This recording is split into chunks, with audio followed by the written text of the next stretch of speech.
एक 20 साल की लड़की जो कि कुंवारी थी और उसकी अभी शादी भी नहीं हुई थी, तभी पता चलता है कि वह 8 महीने की गर्भवती हो गई है।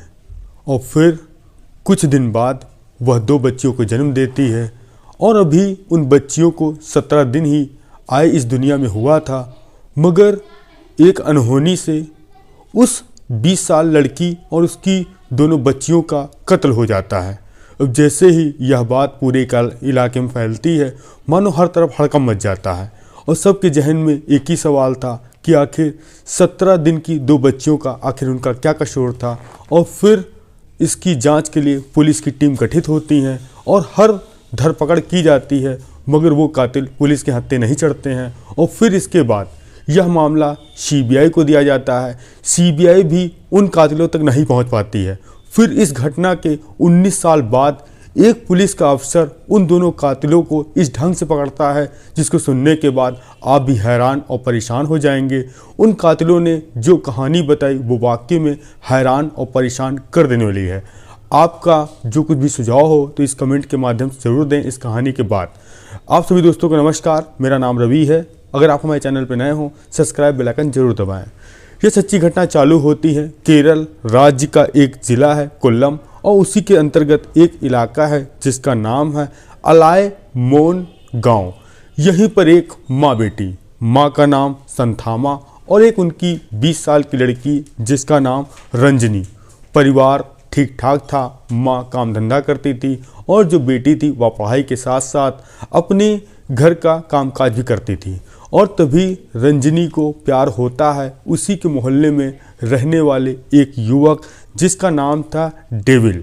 अब दोनों का प्यार परवान चढ़ता है और दोनों अक्सर बाहर घूमा भी जाया करते थे और धीरे धीरे कब एक दूसरे के इतने ज़्यादा करीब आ जाते हैं कि वह रंजनी गर्भवती हो जाती है।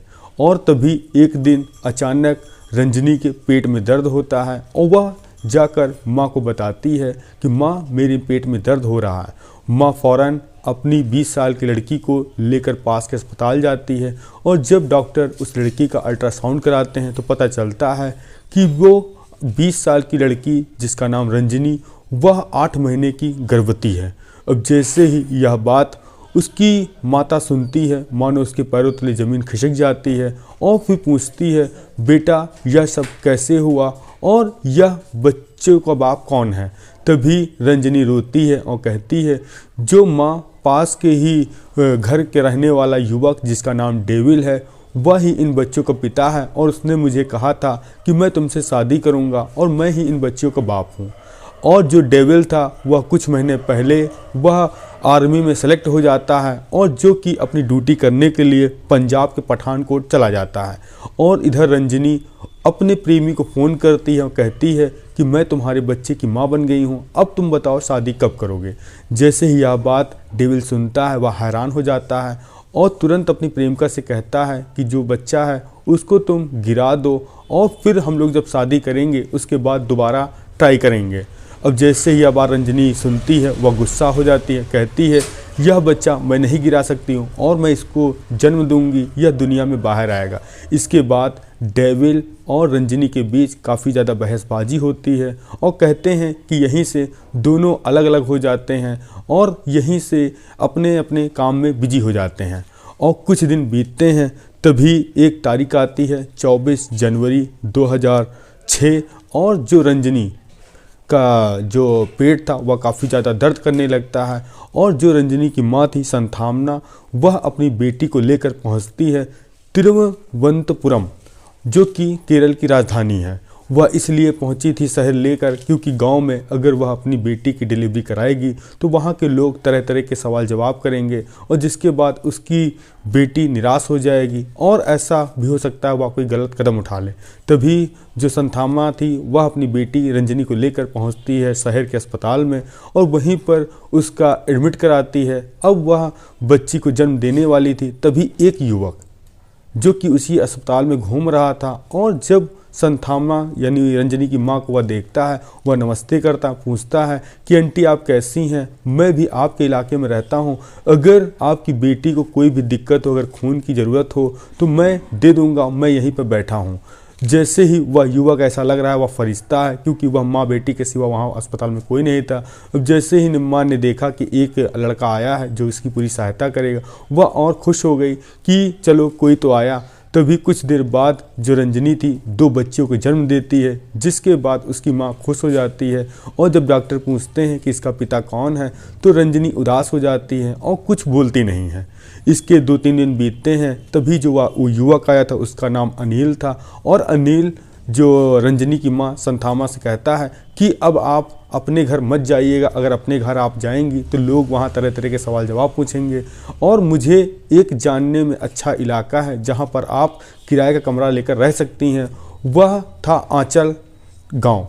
वहाँ पर उस माँ बेटी को अनिल लेकर पहुँचता है, वहीं पर एक कमरा दिलाता है और वहीं पर माँ बेटी रह रही थी, और वहाँ से अनिल चला जाता है। तभी एक तारीख आती है, जो तारीख थी 10 फरवरी 2006, और तभी एक युवक जो कि संथामा के पास आता है और कहता है कि जो तुम्हारी दोनों बच्चियां हैं उनका जो उनका बर्थ सर्टिफिकेट जाकर जो आगे पंचायत भवन है वहाँ पर बनवा लो। अब जो संथामा थी वह अपनी बेटियों के सब कागज अस्पताल के लेके जाती है पंचायत भवन के लिए, और 2 से 3 घंटे बाद जब वह आती है, देखती है कि उसकी रंजनी बेटी और जो दोनों 17 साल की नवजात बेटियां हैं उनका किसी ने कत्ल कर दिया। अब जैसे ही अदृश्य वह देखती, मानो हैरान हो जाती, परेशान हो जाती है, और फ़ौरन उसकी चीख निकलती है। तो आसपास के लोग वहां आते हैं और फ़ौरन पुलिस को इतला दी जाती है। पुलिस आती है, सभी दोनों बच्चियों को पोस्टमार्टम के लिए भिजवाती है। जो उसकी माँ थी रंजनी, वह भी मृत थी, उसको भी भेजा जाता है। अब पुलिस इधर उधर पूछताछ करती है तो पता चलता है कि एक गाड़ी आई थी जो कि वह नंबर इस प्रकार है। जब पुलिस वाले उस नंबर का डिटेल खंगालते हैं तो पता चलता है यह गाड़ी जो कि राजेश नाम से रजिस्टर है, और वह युवक बगल के गांव में रहने वाला है। अब फ़ौरन एक टीम उसके घर पहुंचती, पता चलता है वह घर पर नहीं है, वह एक सेना में कार्यरत है जो कि पठानकोट में, पंजाब के। अब फ़ौरन पुलिस की टीम वहां जाती, पता चलता है 2 आदमी वहां से गायब हैं। एक था राजेश और दूसरा था जो कि डेविल। दोनों गहरे दोस्त थे। जब पुलिस वाले उसकी माँ, रंजनी की माँ से पूछते हैं डेविल का आपकी बेटी से क्या संबंध, तो बताती है डेविल ही मेरी बच्ची के साथ उसने ऐसा गलत काम किया था जिसके बाद वह गर्भवती हुई, और वही दोनों बच्चों का बाप भी था। और तभी बताती है जो संथामा कि कुछ दिन पहले, यानी जब हम लोग अस्पताल से घर आए थे और यहाँ के लोग इन बच्ची के पिता के बारे में पूछ रहे थे, जो मेरी बेटी ने अपने प्रेमी को फ़ोन किया और कहा कि तुम मुझसे शादी कर लो, नहीं तो मैं महिला आयोग में शिकायत करूंगी। जिसके बाद उसने महिला आयोग में शिकायत की और कहा कि जो डेविल है उसका डीएनए टेस्ट कराना, जिससे पता लग सके कि यह बच्चियों का पिता वही है। तो डेविल ने कहा कि ये मेरी बच्चियां नहीं है, क्या पता तुम किसी और के साथ समय बिताया या उसके साथ। तभी उसने महिला आयोग में शिकायत की। महिला आयोग की टीम जो जाती है वहाँ पे पंजाब के पठानकोट, वहाँ उस डेविल का सैंपल लेकर आते, मगर उससे पहले ही जो रंजनी और उनकी दोनों बच्चों का कत्ल हो जाता है। अब पुलिस बहुत ही हैरान और परेशान थी, हर जगह दबिश देती है, मगर ना तो डेविल मिलता है ना तो जो कि अनिल, दोनों लापता थे, पुलिस को कहीं मिल नहीं रहे थे। इसके बाद 2010 आता है, जो संथामा थी वह हाई कोर्ट में अपील करती है और फिर यह केस दिया जाता है सीबीआई को। सीबीआई भी कड़ी मशक्कत करती है और आरोपियों को ढूंढने का प्रयास करती है, मगर सीबीआई के हाथ भी खाली जाते हैं और फिर यह केस चला जाता है ठंडे बस्ते में। फिर धीरे धीरे समय बीतता है और फिर आता है जो 2024 का साल था, और तभी एक तेज तर्रार अफसर केरल में आए थे जिनका नाम था मनोज अब्राहिम, जो कि एडीजीपी थे। और उन्होंने अपने सहयोगी पुलिसकर्मियों से कहा कि जो आज तक पेंडिंग केस हैं उनकी फाइलें दीजिए, और जो नया एक एआई का सॉफ्टवेयर आया है, मतलब आर्टिफिशियल इंटेलिजेंस जो आया है, उससे हम केस सॉल्व करेंगे। तभी जो पुलिस के तमाम जो बाकी अफसर थे वह जाते हैं, पुरानी फाइलें लेकर आते हैं। तभी जो थे मनोज इब्राहिम, वो देखते हैं कि एक 19 साल पहले का केस है जिसमें एक 20 साल लड़की और उसके 2 नवजात बच्चों का कत्ल किया गया, और दोनों जो आरोपी अभी तक फरार हैं, पुलिस की गिरफ्त में नहीं है।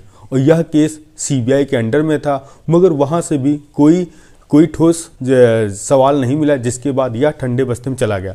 फिर उन्होंने अपने स्टाफ से कहा कि वो जो पुराने अपराधी थे उनकी फ़ोटो मिल सकती है तो लाओ। कुछ फाइलों में उन दोनों यानी डेविल और जो सुनील था उसकी दोनों की फ़ोटो लाई गई।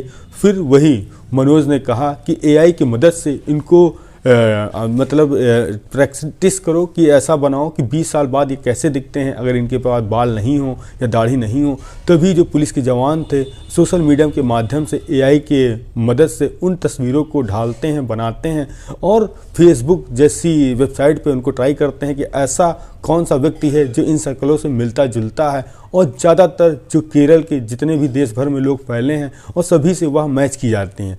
तभी एक युवक की फ़ोटो जो कि बिल्कुल 90% मैच करती है, वह व्यक्ति था राजेश, जिसका पुलिस वाले प्रोफाइल में देखते हैं वह एक महिला के साथ, ऐसा लगता है शादी समारोह की फ़ोटो है, वह एक महिला के साथ खड़ा है दुल्हा बने। अब पुलिस वाले उसकी प्रोफाइल निकालते हैं, उसकी लोकेशन देखते हैं तो पता चलता है यह युवक जो कि पुडुचेरी का रहने वाला है। अब फ़ौरन पुलिस की टीम पहुंचती पुडुचेरी और पता करती है कि यह युवक कौन है। तो पता चलता है आसपास पूछने पे यह प्रवीण नाम का युवक है, यह पेशे से इंटीरियर डिज़ाइनर है। अब पुलिस वाले उसको पकड़ते हैं और पूछते हैं कि तुम्हारा नाम क्या है, तो वह हड़बड़ा जाता है।